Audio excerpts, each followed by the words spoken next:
Most people struggle with writing. When they see a blank page in front of them and staring at them, they get very nervous. And it is, in fact, a very intimidating scenario, a very intimidating situation to be in. And that's why you never start writing from a blank page. You always start writing using concepts, using structures that you have used before, and you just fill in the blanks from those structures, and you start writing from there. As you start to develop your own copywriting style, your own copywriting career, you're gonna have your own structures, you're gonna adapt them, but you're always gonna start writing from a structure. You never start writing from a blank page. To this day, I have been writing copy for probably like 3-4 years now at a high level. And to this day, every single time I'm gonna start writing a new piece of copy, I always start with the structure. That doesn't mean that the structure is always the same or that the way you're gonna start a text is always the same, but I know exactly the points I'm gonna hit before I even start writing because I do all of that beforehand. So right now, I'm gonna show you the pieces of the structure you need in order to come up with great high converting copy. And that's what we're gonna do right now.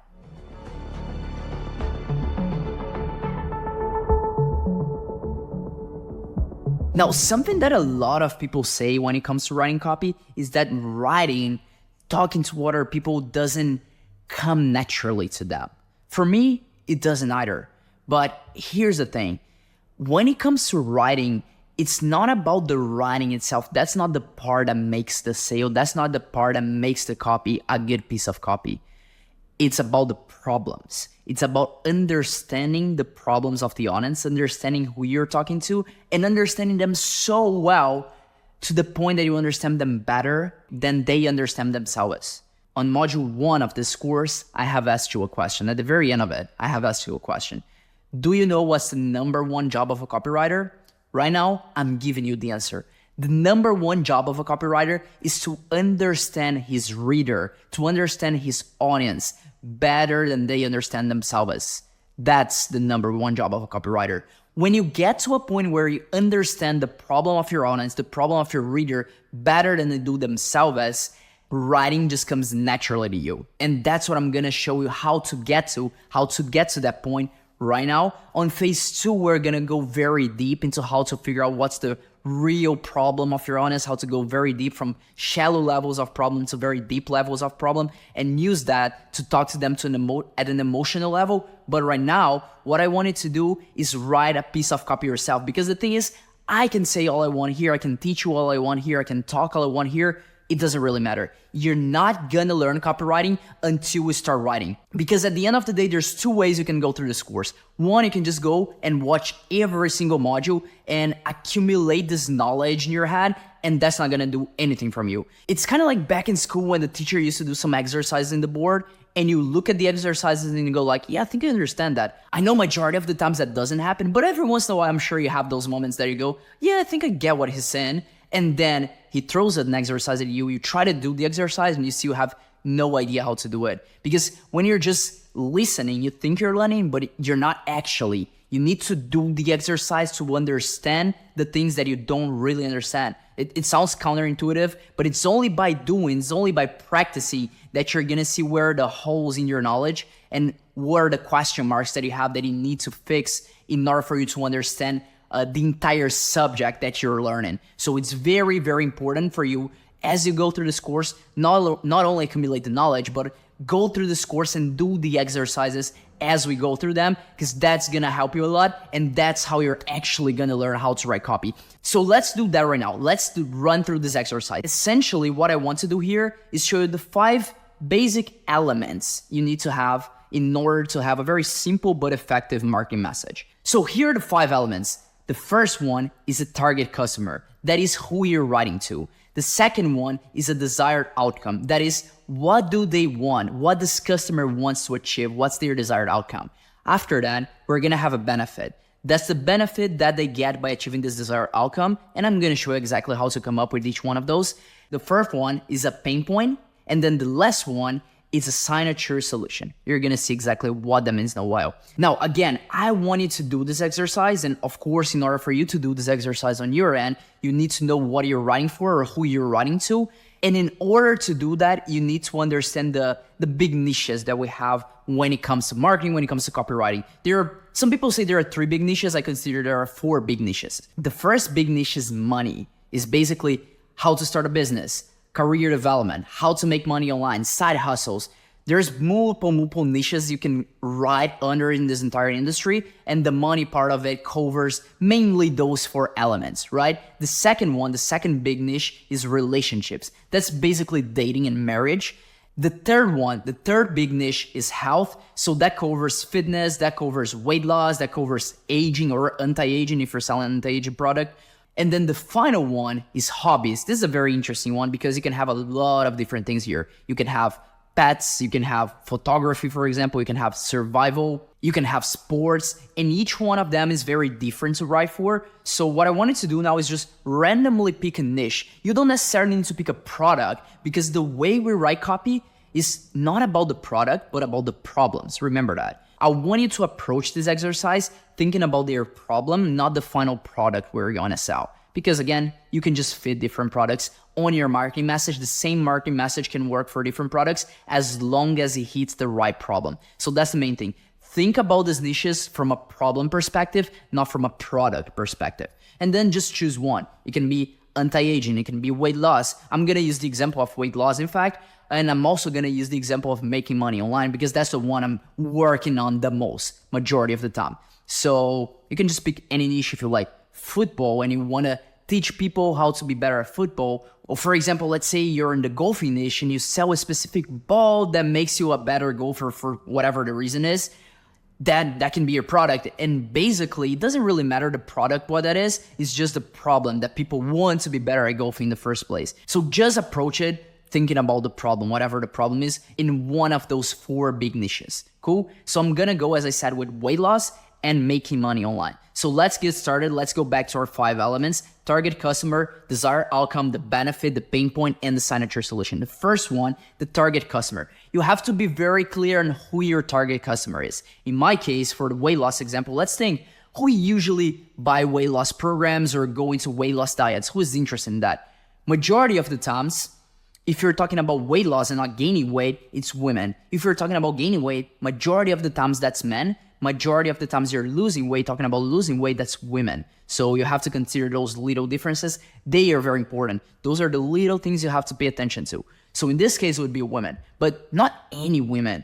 Like usually 15-year-olds are not really trying to lose weight, not actively at the very least. Neither are the 65-year-olds. Sometimes they are, but they're way less likely to be focused on weight loss than a 35-year-old women, for example. Usually, let's say the sweet spot would be like 25 to 40 in this specific scenario. You can be open with this, but you just have to think exactly who your target customer is here. You don't have to be extremely specific, like, oh, they have to wear blue shirts, white hats, and drive Corollas. I think that's a little bit too specific, and then you're not going to be talking to pretty much anyone, but you want to be specific to the point where your message is relevant to the people you're talking to. So if you're talking specifically to women of the age of 25 to 40, your message is going to be way more specific than if you're talking just to women in general. So in this specific case, something like women's of the age of 35 who live in London, that would be a very specific case and still broad enough for us to appeal to a lot of people, but still be very specific with our communication to that specific target audience. That's what matters.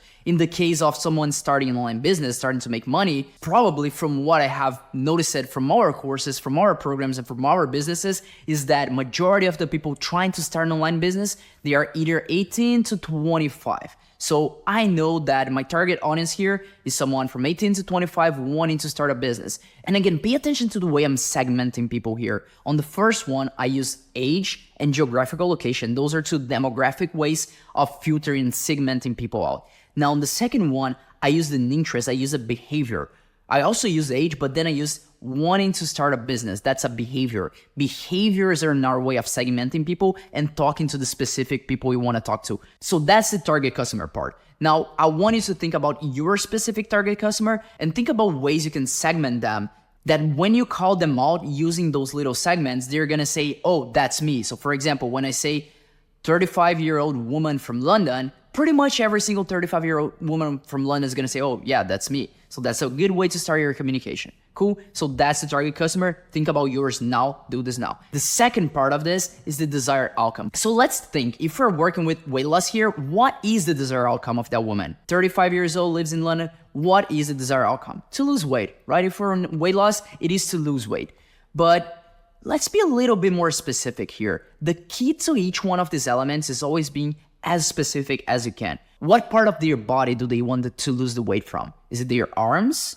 Is it their face? Maybe it is their face, but for majority of the women, where do they want to lose the weight from? It's from their belly. That's for 99% of people is gonna be to lose belly fat. So instead of me just saying lose weight, I'm gonna say lose belly fat because that's more specific. And if I want to be even more specific, I can say lose 3 kilos of belly fat. The more specific you get with your communication, the better and more enticing it is. The same applies to my other example, so the 18 to 25-year-old who wants to start an online business. So what's the desired outcome here? It's to make money, right? It's very clear. If you want to start a business, you start that because maybe you want to make an impact, maybe you want to design a product, you like those, but the main objective for majority of the people starting a business is to make money. But then again, how much money? Usually for every single desired outcome, whatever your target audience is, there's a specific number or a specific thing in their head that represents that desired outcome. In this case, I know very well that the number is $10,000 a month because for them, inside the target audience's head, that represents their freedom. Okay, so I want to use that little thing that represents their desired outcome in my communication. In that case, it's the $10,000 a month. In the weight loss case, is to lose belly fat. Again, the more specific you're here, the better. So think about what is the specific thing for your target audience that represents your desired outcome and use that in your communication. Now to the third element here is a benefit. So what's the benefit they can get on top of their desired outcome? So for example, for the weight loss scenario, that could be, okay, they're gonna lose 3 kilos of belly fat, but how do I make it even better? I can do that in 45 days. If I can lose 3 kilos of belly fat in 45 days, that's an added benefit on top of the already existing promise you have that makes it even more enticing and even better. Cool? So the same thing for the other example that we have here, 18 to 25-year-old wanting to start a business and make $10,000 a month. What can I add on top of that to make it even more enticing? For that specific target audience, I know that a problem they have, not even a problem, but most like an objection that they have when it comes to starting a business is that they have no previous experience, no previous work experience or no previous business experience. So the added benefit I can add to the already existing promise in that case is that you can start a business that's gonna make $10,000 a month without having to have any previous work experience. So that's the benefit in that case. And then after the benefit, we are gonna go into the pain point. The pain point and the benefits, they are two sides of the same coin, and I'm gonna explain exactly why later in our module phase 2, but they are very closely related. They're kind of like the same thing, just moving in different directions. Cool? So the pain point here, think about what is the biggest pain point people get or people go through when they are trying to achieve your desired outcome there. When they're trying to have that experience, what is the pain point that I usually go through that is the biggest pain point on that specific scenario? For the weight loss example, if you want to lose weight, what's the biggest pain point here when you want to lose weight? What's the thing that sucks the most? It's the diet.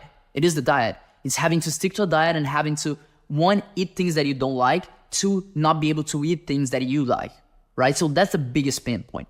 So what I can say here is that you don't have, or even a third pain point would be that not only cannot eat the things you like, you can only eat so much, so you're always hungry. So those are like the biggest pain points. What I can say here is that by following this method, you don't have to go into starvation diets and you don't have to give up on your favorite foods. So that would be the pain point, is having to go through the diet, having to go into starvation, and also having to give up on their favorite foods. And then I can use that later on my promise to make it even better. On the online business scenario, that would be having to invest money. That's the number one pain point that people from 18 to 25 have, because they don't have any previous work experience, which also means they probably don't have too much money laying around to invest upfront. So they first need to make money in order to have money. And then a big objection they usually have whenever you're pitching them something that requires them starting a business is, but I don't have money to start a business to start with. And that's the thing they're gonna have in their head when they're hearing your promise. So it is very important that you address that pain point in your communication in order to handle those objections before they even come. Cool? So that's the pain point. And the last thing you need is what I call a signature solution. A signature solution, it's your specific name of your solution. And why is it a signature solution? The reason it's not just any solution, but a signature solution is because we want to have a specific name to our solution that's gonna set ourselves apart from all the other competition. So for example, a few years back, I remember I came across a diet protocol that was called the Every Other Day Diet. And that's a very interesting name because it implies that you don't really need to diet every day, it's just every other day, which means that you probably can eat the foods that you want on those days. It's just on the every other day that you need to stick to the diet. And that also plays on the pain point that you having to stick in the diet in the first place, right? So that's a very good name. But I would do something differently here. I wouldn't call it Every Other Day Diet. I would call it Every Other Day Protocol. Why is that? Because if I call it a diet, people are gonna automatically compare to every single other diet available out there. So just from calling it a diet, I'm creating competition for myself, because then in their heads, they're gonna compare it to, okay, I have this every other day diet, but there's also the ketogenic diet, there's the low carb diet, there's the whatever is all the other diets available out there.